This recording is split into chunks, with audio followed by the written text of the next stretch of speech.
어떤 할아버지가 손자와 함께 모처럼 만에 야외 가서 놀이터도 타고 놀이터에 가서 기구도 타고 맛있는 것도 사주고 원하는 선물도 사주었어요. 집으로 돌아오는데 손자가 할아버지에게 이렇게 말했다는 거예요. 할아버지, 오늘 참 있었어요. 할아버지 감사합니다. 그래, 나도 즐거웠단다. 할아버지가 오래오래 살고 돌아가지 않았으면 좋겠어요. 오늘 저런 즐거운 시간을 많이 보내고 싶어요. 이런 이야기를 들으면 누구든지 기쁘고 즐겁지 않겠습니까?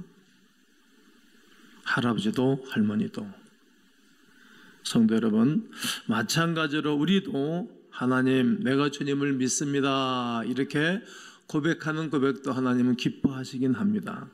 거기에 그치지 않고 하나님 감사합니다, 하나님을 사랑합니다, 제가 하나님을 얼마나 사랑하는지 아시죠? 이런 고백을 듣는다면 우리 하나님이 얼마나 기뻐하시겠습니까? 감사하다는 말을 하는 것이 아주 쉬울 것 같은데 그렇게 쉽지 않은 것 같습니다.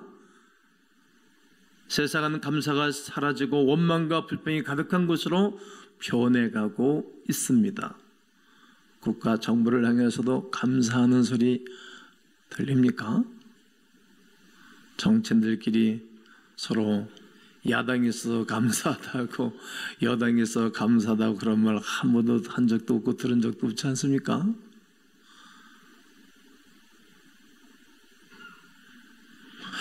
바울은 2000년 전 로마 교인들을 향하여 그때 시대상을 설명해 주는데 1장 21절에 하나님을 알되 하나님을 영화롭게도 아니하며 하나님을 알되 하나님께 감사하지도 아니하고 하나님을 알되 그 생각이 어떻게 허망해지고 하나님을 알되 오히려 그들이 미련한 마음으로 생각과 마음이 와장창 어두워져 버렸다는 거예요.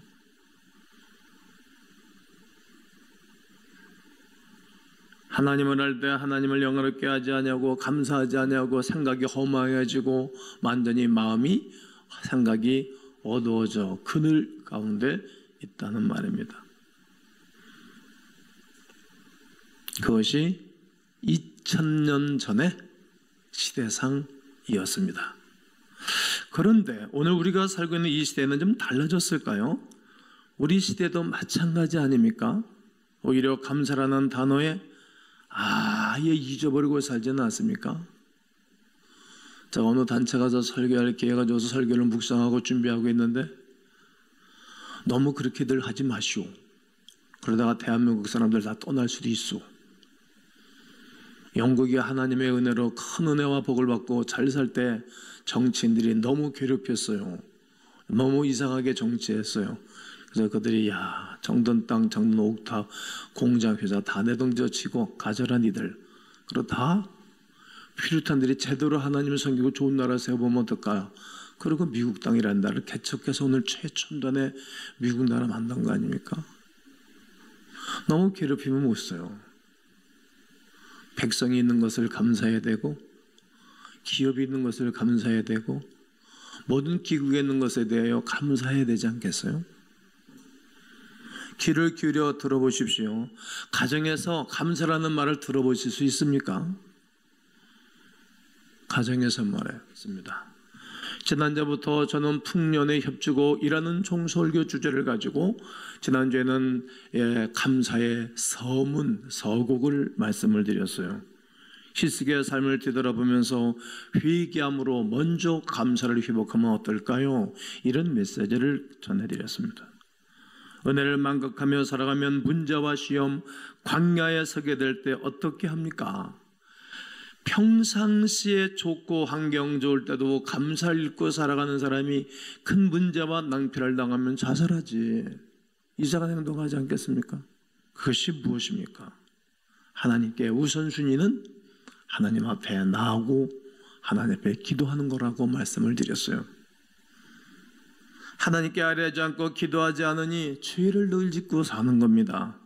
모든 상황에 감사는커녕 불만이 쏟아집니다. 히스기야가 그러하지 않았습니까? 이 사람 왕이 되지 않을 사람인데 왕 됐고 하나님 베풀어준 사랑과 은혜가 많이 있었어요. 그런데 바쁘다는 이유로 사람이 잘 되면 뿔이 나요. 이 사람 뿔이 나요. 자기가 잘해서 그런 줄 알고 말이죠. 하나님의 은혜를 다 망각해버린 거예요. 하나님은 이 땅의 축복과 선물이 결국 큰 축복과 영혼과 연결되지 않기 때문에 건강도 건드리고, 이웃 나라가 쳐들어와서, 아수르가 쳐들어와서 나라의 위기도 와요. 그러니까 어떻게 해요? 손을 들고 회개하고 기도하는 것 아니겠습니까? 병들 때 회개하고 기도하니 하나님께서 수명을 연장해 주었습니다. 열왕기하 20장 3절에 여호와여 구하오니 내가 진실과 전심으로 주 앞에 행하며 주께서 보시기에 선하게 행한 것을 기억해 달라고. 희색의 하심이 통곡하니라. 자신이 진실하게 지난날에 하나님을 위해서 살아갔던 것을 기억해 달라고 호소하는 그의 간구를 들으시면서 하나님이 그에게 은혜를 베풀어 주신 것입니다. 그렇습니다. 은혜의 하나님께서는 우리에게 늘 회개할 수 있는 기회를 주시고 기도하는 기회를 주셔서 하나님과의 관계가 회복되게 하시는 것입니다. 이것이 은혜입니다. 회개가 웃어야 된 감사는 얼마나 소중한지 모릅니다. 가까스로 얻은 선물이 얼마나 귀합니까? 아무런 자격 없는 우리에게 베풀어 주신 하나님의 자녀의 은총과 그리고 하나님의 거룩한 기름 부음의 은혜가 있는 것이 얼마나 큰 선물인지 모릅니다. 오늘 본문도 함께 읽어볼 것입니다. 내가 기도할 때에 기억하며 너희로 말미암아 감사하기를. 바울은 내가 기도할 때마다 너희를 기억한다는 거예요. 제가 새벽마다 기도할 때마다 기억에 떠오르는 교인들이 있어요. 그들 향해서 기도를 놓치고 기도를 쉴 수가 없어요. 바울은 기도할 때마다 내가 너희를 기억한다는 거예요. 기도할 때마다 너희로 말미암아 감사하기를 그치지 아니하며 이 말을 저는 본문으로 주제를 잡아서 감사가 뭐하지 아니하며 그치지 아니하며. 그래서 오늘 주제가 멈출 수 없는 감사입니다. 우리가 호흡을 멈출 수 없는 것처럼, 우리가 음식 먹는 것을 멈출 수 없는 것처럼, 일을 하는 것을 멈출 수 없는 것처럼, 이웃과 말씀을 나누고 이야기하는 것을 멈출 수 없는 것처럼 감사는 멈출 수 없는 것입니다. 사랑하는 성도 여러분, 오늘 여러분 감사를 찾으시면 어떨까요? 감사 부재 시대에 얼마나 아름다운 고백이고 우리에게 얼마나 좋은 교훈을 주는 본문인지 모릅니다. 여러분에게 당신 때문에 나는 멈출 수 없는 감사가 넘칩니다.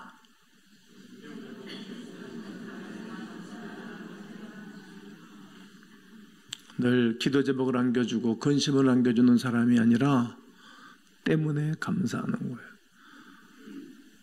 랍사게 때문에 히스기야가 기도하다가, 질병 때문에 기도하다가, 자녀들 때문에 기도하다가 하나님의 은혜를 누리는 것처럼 말이죠. 사도 바울은 에베소 교회의 성도들을 보면서 이러한 감사를 느꼈으며 고백하였습니다. 에베소가 어떤 것입니까? 당시 최대의 상업지역이에요. 배가 한국에 있는 곳이에요. 터키를 가면 에베소 지역을 가봐요. 2000년 전에 이미 4층, 5층으로 대리석으로 건물을 줬어요. 도서관이 얼마나 큰지 몰라요. 2000년 전에. 그리고 뒷뜰에는 상업, 시장터가 열렸고 거기에 말들을 팔고 노새를 팔고 소를 패는 우시장이 있어요. 그리고 성전이 얼마나 큰 성전을 지었는지 몰라요. 우리 나이키, 전 세계 스포츠 용품의 나이키 그 마크 있잖아요. 이렇게 그 반달 그 낙 같은 거 말이죠. 거기에 있는, 거기서 그걸 보고 이 디자이너가 캡처해다가 그걸 만든 거예요. 전 세계 기업이 됐잖아요. 그렇게 2000년 전에 에베소 지역은 아주 부유하고 그런 지역이었어요. 여러분, 시골이나 어촌이 타락을 합니까? 돈 많은 곳이 타락을 합니까? 돈 많은 곳이 타락을 하는 것입니다.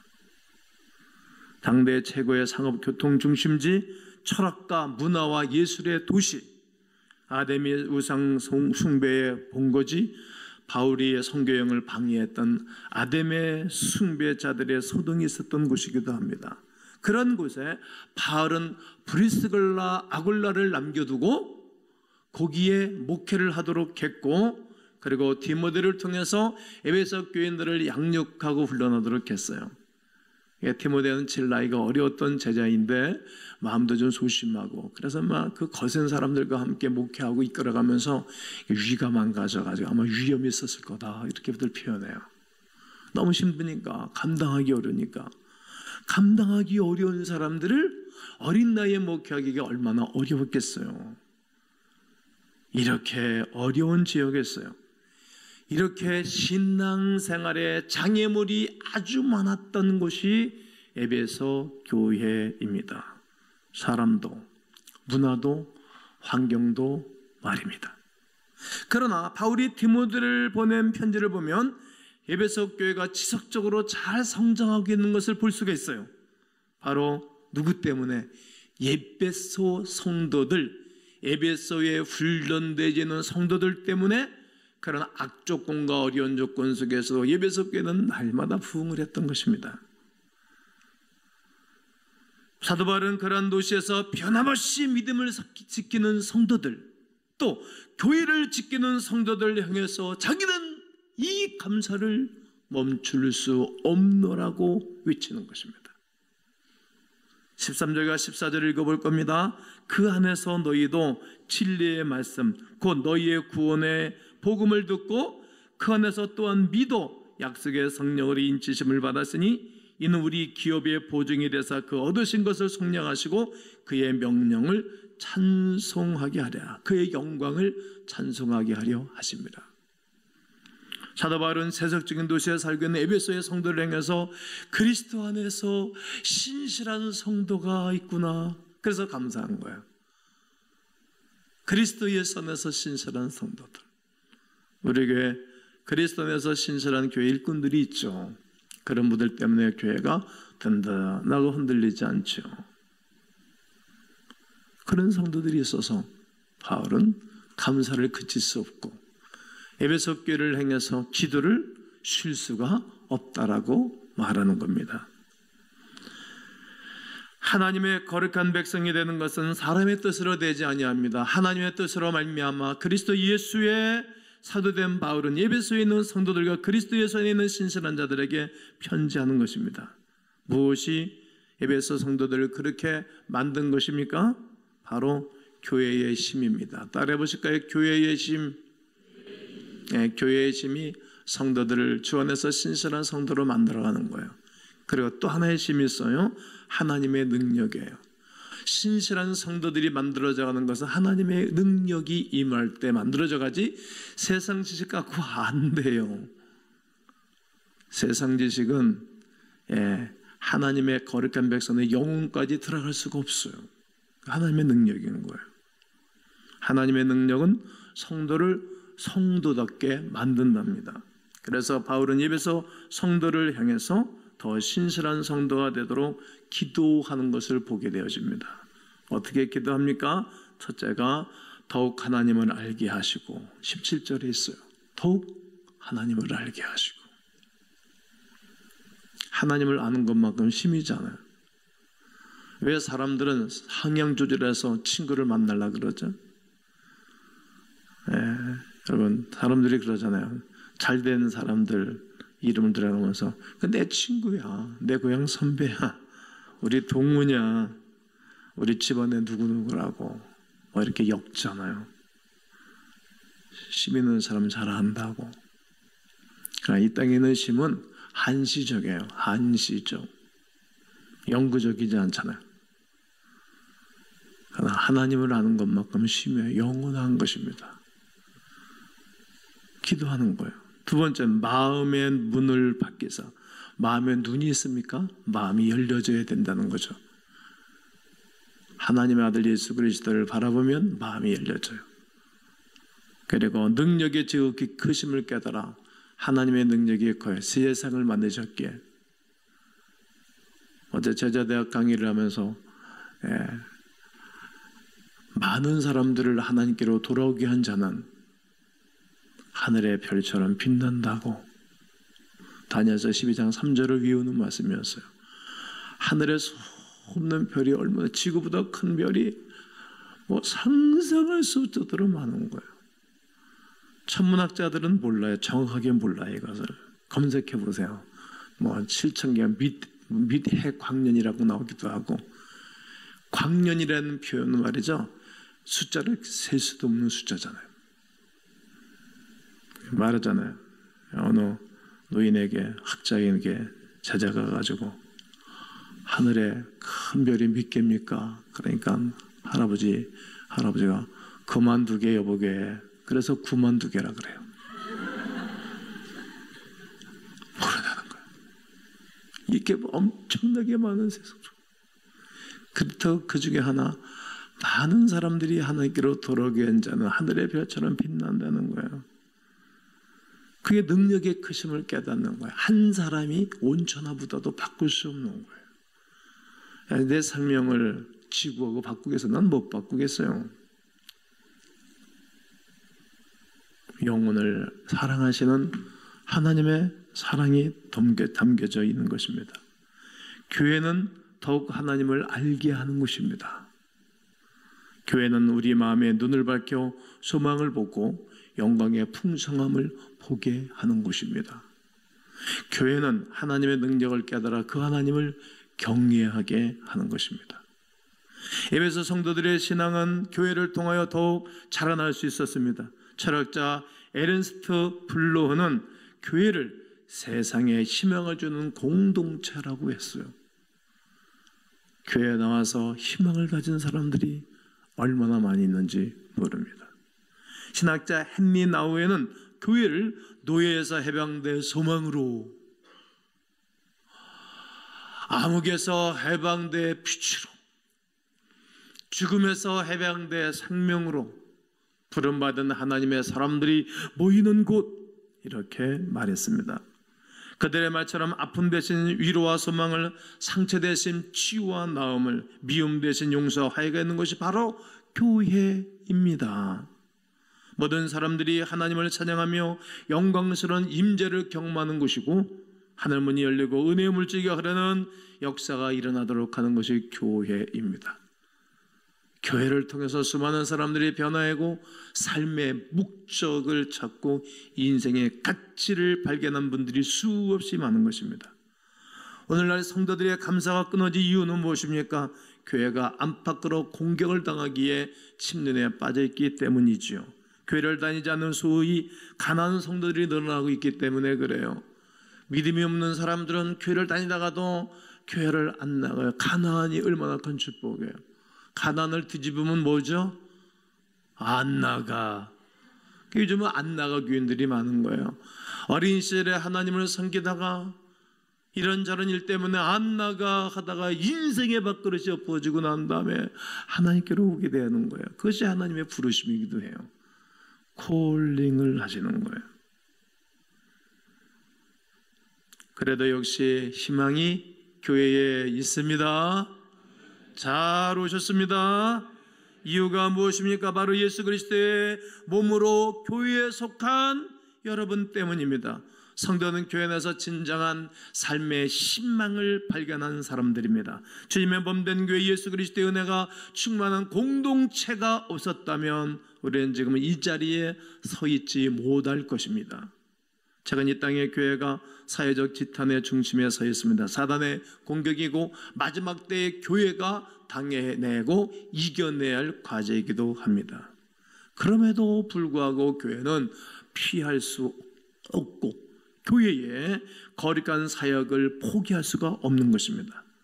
오늘날 교회는 예수 그리스도의 말씀으로 세상을 흘려보내지 못하기 때문에 어려움을 겪고 있는 것 아닙니까? 열방의 땅까지 뻗어나갈 복음이 교회 안에 고여 있는 거예요.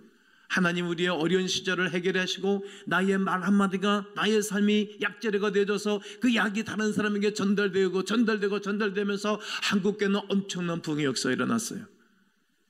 전해줘야 되는 거예요. 누가복음 4장에 밖으로 흘러나가는 교회의 사명을 잘 알려주고 있지 않습니까? 주의 성령이 내게 임하셨으니 가난한 자에게 복음을 전하게 하시려고 내게 기름을 부으시고 나를 보내사 포로된 자에게 자유를, 눈먼 자에게 다시 보게 함을 전파하며 눌린 자를 자유케 하고 주의 은혜의 해를 증거하게 하기 위함이라고 말씀하고 계십니다. 이사야 선지자의 말씀을 인용해서 예수님이 제자들에게 하신 말씀입니다. 교회의 본질을 전해주는 것입니다. 그리스도의 원함이, 그리스도의 그 간절한 뜻이 여러분 마음에 전달되어지고 계십니까? 에베소는 분명히 교회의 머리를 그리스도라고 증거하고 있습니다. 그리고 교회를 그의 몸이라고 말하고 있습니다. 교회의 공동체, 성도들의 모임에 그게 그리스도의 몸인 것입니다. 그래서 교회는 영광스러운 것입니다. 교회의 본질을 회복하기 위하여 성도가 바로 서면 놀라운 역사가 일어납니다. 여러분과 제가 그리스도 안에서 서 있으면 우리의 삶 속에 하나님의 거룩한 역사들이 끊임없이 일어나는 것입니다. 오늘 20절에서 그의 능력이 그리스도 안에서 죽은 자들 가운데서 다시 살리시고, 그의 능력이 죽은 자들 가운데서 역사에서 다시 살리시는 거예요. 하늘에서 자기의 오른편에 앉히사 모든 통치와 권세와 능력과 주권과 이 세상뿐 아니라 오는 세상에 일컫는 모든 일을 이름 위에 뛰어나게 하신 이름이 하나님의 교회입니다. 교회와 성도로 인하여 하나님의 능력으로 세상을 뒤덮을 것입니다. 계속 그런 것입니다. 그러면 만물을 예수 그리스도의 발 아래 복종하게 하고 충만하게 하십니다. 하나님의 능력으로 세상을 뒤엎는 교회가 되기 위하여 해야 할 일이 있습니다. 우리가 해야 할 일이 있습니다. 미션입니다. 성도로서 가장 중요한 사명은 주님의 열정을 담는 것입니다. 여러분, 잘 되는 회사들 가보세요. 대표이사가 열정이 있고 전 직원이 열정이 있는 거예요. 잘 되는 식당들 가보세요. 달라요. 열정이 있는 거예요. 잘 되는 교회들 가보세요. 달라요. 열정이 있는 거예요. 그리고 주님의 관심을 쫓는 거예요. 주님이 뭘 원하시는가? 그를 향해서 막 달려가는 거예요. 세상과 구별되어 거룩함으로 무장된 교회, 세속적인 문화의 유혹 속에서도 끝까지 신앙을 지키는 믿음의 공동체가 교회의 공동체이기도 합니다.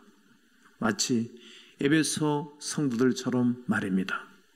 사도 바울이 지금 우리를 보면서 무엇이라고 말씀하시겠습니까? 여러분으로 말미암아 감사하기를 그칠 수 없습니다. 오늘 우리 교회 전 성도가 서로 바라보면서 당신 때문에 나는 이 감사를 그칠 수 없습니다. 말할 수 있게 되어줘야 됩니다. 하나님을 알아가는 성도 당신 때문에 나는 이 감사를 멈출 수 없습니다. 당신의 눈이, 마음이 열려져서 밝혀서 영원한 것을 바라보고 살아온 당신 때문에 나는 감사를 멈출 수 없습니다. 하나님의 놀라운 능력을 크심에 경외하는 성도 당신 때문에 나는 이 감사를 멈출 수 없습니다. 교회를 잘 지켜주어 감사하노라고, 또한 당신들이 교회 머리 대신 예수 그리스도를 잘 따르고 있으니 감사를 멈출 수 없노라고, 당신들이 교회의 몸이 되어주어 감사하노라고. 이것이 오늘 우리의 감사가 됐으면 어떨까요? 서로 보면서 때문에 감사를 멈출 수 없노라고. 오늘 집에 돌아가면서 꼭 하실 일이 있었어요. 여러분들에게 팁입니다. 아내, 남편 손을 꼭 잡고 가시면서 당신이 내 아내가 된 것이 너무 고맙다고, 감사하다고. 아는 사람은 교회 홈페이지에다가 올려주세요. 이름까지. 당신이 내 안에 있던 것을 감사하다고. 내가 광운교회 교인이 된 것을 감사하노라고. 내가 교회에 봉사할 수 있는 자리, 봉사하게 된 것을 감사하노라고.